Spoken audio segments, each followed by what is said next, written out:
Yo, les mangeurs de livres. Eh ben, je tiens ma parole encore. C'est les vacances et j'enchaîne les podcasts. Alors, il est 2h53 du matin, donc vous me pardonnerez si parfois je suis un peu soporifique, mais je vais essayer de ne pas l'être. Alors, de quoi je vais vous parler? Comme c'est les vacances, je me suis dit, comme l'année dernière, je vais faire de temps en temps des petites pastilles, genre lire, livres à lire à la plage, ou en tout cas sans trop se prendre la tête. Et je vous avoue que je savais pas trop de quoi parler, vu que l'année dernière j'avais fait je sais pas combien de parties de conseils estivaux. Et puis, vive ma femme, parce que en me baladant dans ma chambre tout à l'heure, j'ai vu que sur la table de chevet, il y avait un livre qui traînait que j'avais lu il y a super longtemps. Et je me suis dit, bah, ça a coïncidé totalement, ce genre de petite pastille estivale. Alors, quel est ce livre? C'est le livre Femme de dictateur de Diane Ducret. Alors, vous allez me dire, bah ouais, c'est un best-seller, il a été vendu à des centaines de milliers, voire des millions d'exemplaires, euh, on le connaît déjà, mais bon, j'ai regardé vite fait sur Wikipédia et je me suis rendu compte qu'il a été écrit en 2011. Donc ça date un peu. Et je suis sûr qu'il y a plein de mangeurs de livres qui l'ont pas lu, soit parce que il est passé sous le radar, soit parce que, comme moi, ils ont été snobs envers Diane Ducré à l'époque. En tout cas, moi je connaissais pas cette autrice à l'époque où c'était sorti. Je me rappelle que je voyais souvent traîner ce bouquin et je me disais, bon, ça doit être les genres de livres pseudo-historiques, limite à la Stéphane Bern ou à l'autre là, le Rondoch là, éclaté là, ou peut-être du genre les morts les plus connes de l'histoire, ou ce genre de bouquin quoi, qui dépasse la vulgarisation, qui est genre un peu aguicheur, accrocheur, enfin bref. Comme souvent, comme c'était un bouquin qui me passait souvent entre les mains, un jour j'ai quand même décidé d'y goûter. Et bien on a pris. Parce que, alors aujourd'hui on est en 2025, l'histoire du point de vue féminin, l'angle euh, des sources historiques d'un point de vue justement féminin, genré, etc. C'est devenu un peu plus ordinaire, mais à l'époque où elle a sorti ce livre, c'était, je sais pas si on dit une précursetrice, alors c'était un précurseur en tout cas, Diane Ducret. Et moi en fait je suis tout de suite rentré dedans parce que déjà j'ai trouvé que c'était même si c'était de la vulgarisation, il est vrai. C'est pas du niveau d'un historien du CNRS ou je sais pas, mais en tout cas que c'était un travail sérieux d'historien qui était sourcé et il lui a fallu, je pense, faire de sacrées recherches pour arriver à ce niveau d'information, surtout justement les maîtresses et les femmes de ce dictateur dont je vais parler ensuite. Et aussi ce qui m'avait encouragé ensuite à en parler autour de moi, c'est qu'une fois que je l'avais lu, c'était à l'époque où donc elle avait une petite renommée, elle participait parfois à des talk shows, genre les trucs de Ruquier et tout ça. Et comme elle est un peu mignonne et tout de suite il y avait tout de suite ce travers de la part des animateurs de ne pas la prendre au sérieux en fait en tant qu'historienne. Et de plutôt rigoler avec elle et de lui dire bah, pourquoi vous avez écrit un livre comme ça alors que vous pouvez être romancier, hein, parce qu'ensuite elle a écrit des romans. Comme ça a bien marché, Histoire de dictateur, elle a écrit un 2 ensuite. Moi je ne l'ai pas lu. Femme de dictateur, je veux dire. Mais moi ça m'avait tout de suite choqué, cet a priori de justement d'autrice non sérieuse, d'historienne du dimanche, qu'on essayait de lui accoler à chaque fois qu'elle venait dans une émission de télé. Et c'est bizarre, c'est longtemps après, hein, je crois qu'une fois je l'ai vue dans une émission, elle avait sorti un bouquin qui s'appelait La meilleure façon de marcher du flamant rose. Et genre là, comme c'était un roman et tout ça, on lui parlait d'une manière un peu plus sérieuse, comme si elle n'avait pas le droit de s'attaquer à l'histoire. Alors que moi, j'ai lu ensuite un de ses bouquins qui s'appelle Lady Scarface, et pareil, c'est encore l'angle féminin, mais comme son nom l'indique, des femmes gangsters du début du siècle. Et pareil, c'était super bien sourcé, et moi à l'époque j'avais lu pas mal de bouquins sur justement genre les narcos, la pègre, la prohibition et tout, et il y avait plein d'infos qui se recoupaient en fait avec son livre, et je m'étais dit encore une fois qu'elle était sérieuse, cette Diane Ducret.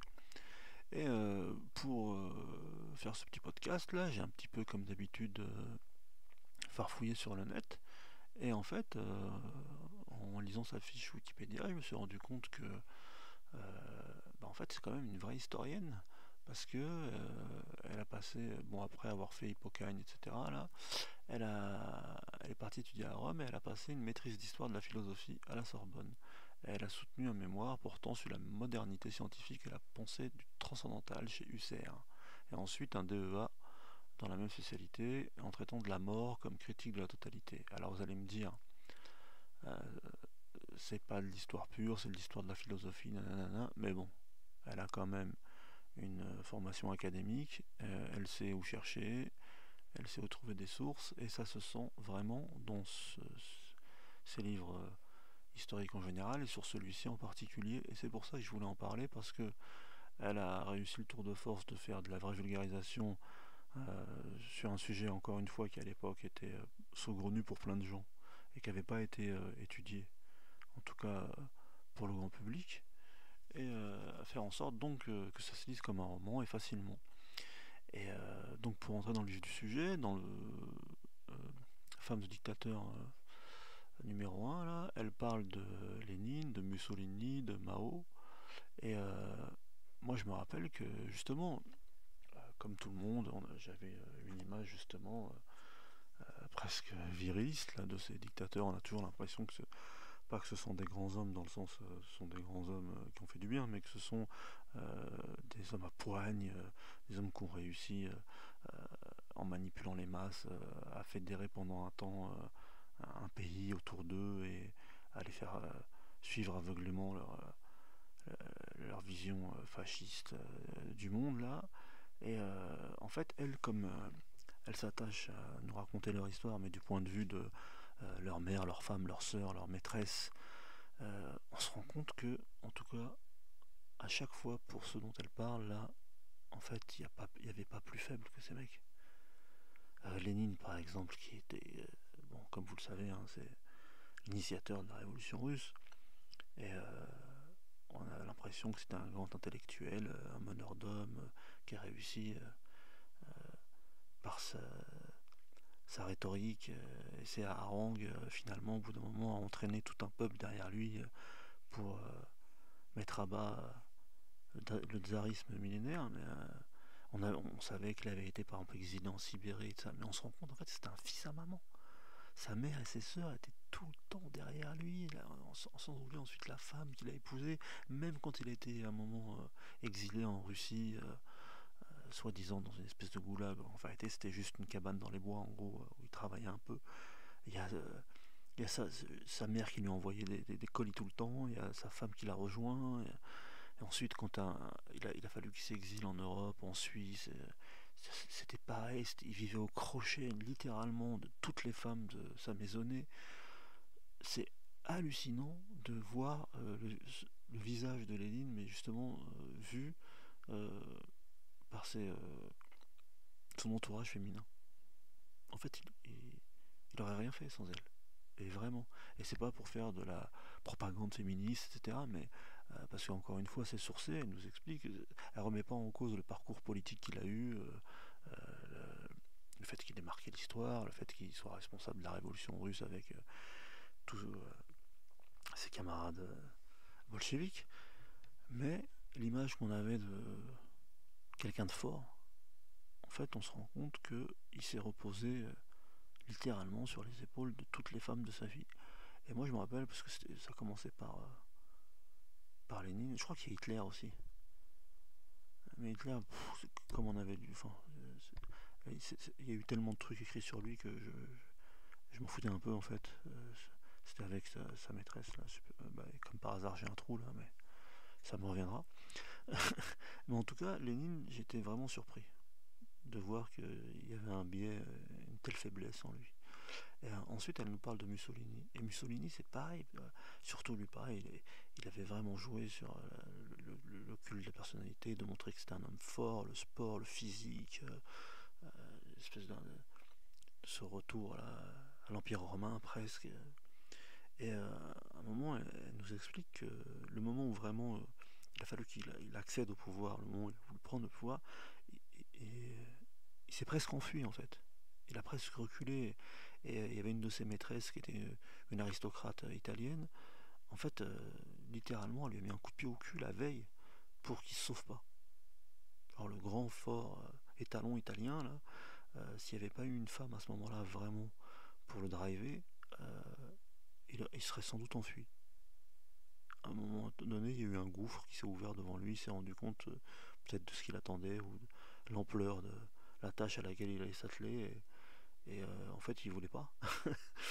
Et finalement, il y a cette fameuse aristocrate plus celle après qui est devenue sa femme, je crois, ou en tout cas une autre femme de sa vie qui ont été derrière lui pendant longtemps pour le maintenir un peu, quoi. Et pareil, bon c'est vrai que je connaissais moins l'histoire de Mussolini que celle par exemple d'Hitler ou de Lénine, euh, j'avais eu une image qu'on apprend à l'école, quoi, le Duce, quoi. Et justement, plus je lisais le livre du Ducret, là, et plus je me rendais compte que déjà il avait fallu encore une fois qu'elle s'attelle vraiment aux sources, quoi, et qu'elle fasse quand même un travail d'enquête assez sérieux pour pouvoir expliquer tout ça. Et plus je me rendais compte que l'angle qu'elle avait choisi justement de voir ces dictateurs avec une image d'homme fort, justement par enfin, à la lumière des femmes qui les ont entourés, bah, c'était assez astucieux et en plus, juste d'un point de vue informatif, c'était révélateur, quoi. Par exemple, Mao aussi, alors bien, je vous spoil pas tout, hein, là, c'est des petites touches, histoire de vous donner envie de dévorer le bouquin, quoi. Mao, c'est encore pire. Mao, bon, je savais hein, qu'il y avait un côté où il était vraiment ouf, quoi, comme tous, mais bon, avec sa révolution culturelle, avec les millions de morts que ça a entraîné. Mais par exemple, il y a un truc qui me reste encore après toutes ces années, une phrase là, parce qu'elle nous apprend que c'était genre un peu un mec à la Louis XIV qui se lavait pas en fait, qui chaque soir se faisait un peu éponger avec des serviettes chaudes, mais il disait que il, il se lavait dans le sexe des femmes. C'est incroyable. Ouais, ça m'a rappelé Louis XIV vraiment là, qui se lavait pas et les femmes qui étaient obligées de se le taper là, avec toutes ces odeurs et ces infections, ces maladies, ces pustules, ces furoncles. Et le mec pareil là qui se disait c'est le sexe des femmes qui le lave. Donc là on arrive pareil à un, je sais pas, à un sommet de, je sais pas, de la folie de l'autocratisme là où et pareil, elle parle de Staline aussi. Alors pareil, Staline, l'image qu'on a de lui, c'est quand même un ancien braqueur de banque en Géorgie qui a atteint le pouvoir en éliminant tous ses adversaires et ses anciens potes. Et on se dit qu'il était sans pitié, quoi. Et c'est vrai, il était sans pitié, on le voit bien dans. Mais pareil, son rapport aux femmes était étrange, pour le moins. Et moi, je me rappelle que, je sais pas, j'ai lu ce bouquin il y a une bonne dizaine d'années. Et je vous dis, il y a encore des bouts de phrases qui me reviennent à l'esprit, des images. Et je me dis qu'elle a été vraiment un précurseur, parce que maintenant, depuis justement, là ça fait presque 15 ans qu'elle a écrit ce livre, mais après bien sûr, il y a, entre guillemets, des historiens plus chevronnés, des historiennes qui, ont fait ce travail. Alors, il y en avait eu avant, hein, je dis pas le contraire, encore une fois leur nom m'échappe, mais que ce soit Régine Pernoud par exemple pour le Moyen-Âge, ou celle qui vient souvent à la Grande Librairie dont le nom m'échappe encore, là, mais qui a plus de 90 ans, là, qu'on fait un travail de l'histoire du genre, en gros, quoi, l'histoire des femmes. Mais c'était justement l'histoire des femmes. Et là, elle, où elle a été maligne, c'est quand même l'histoire des hommes, mais par l'entourage féminin. En tout cas, j'ai trouvé, encore une fois, je m'y attendais pas, je pensais que c'était un livre léger, et finalement, pour moi, c'est un vrai travail d'historienne, en tout cas. Donc c'est pour ça que je fais une toute petite pastille du soir, de la nuit, là, pour inciter les gens qui n'ont pas lu ce livre à s'intéresser à cet ouvrage de Diane Ducret et à lire ensuite Lady Scarface. Peut-être que je ferai une petite pastille sur ce livre aussi, il est devant moi, là, où en fait c'est les Al Capone au féminin, quoi. Et pareil, c'était passionnant comme bouquin. Donc voilà, euh, presque 15 minutes, c'était vraiment une petite pastille estivale de la nuit, histoire de maintenir ma promesse de faire des podcasts un peu plus régulièrement. Je vais essayer là de bosser un peu plus comme c'est les vacances pour faire des podcasts un peu plus étoffés sur des auteurs, je pense.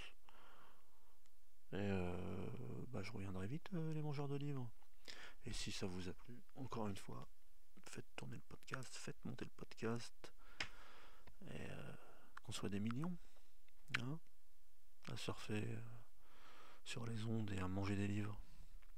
À bientôt.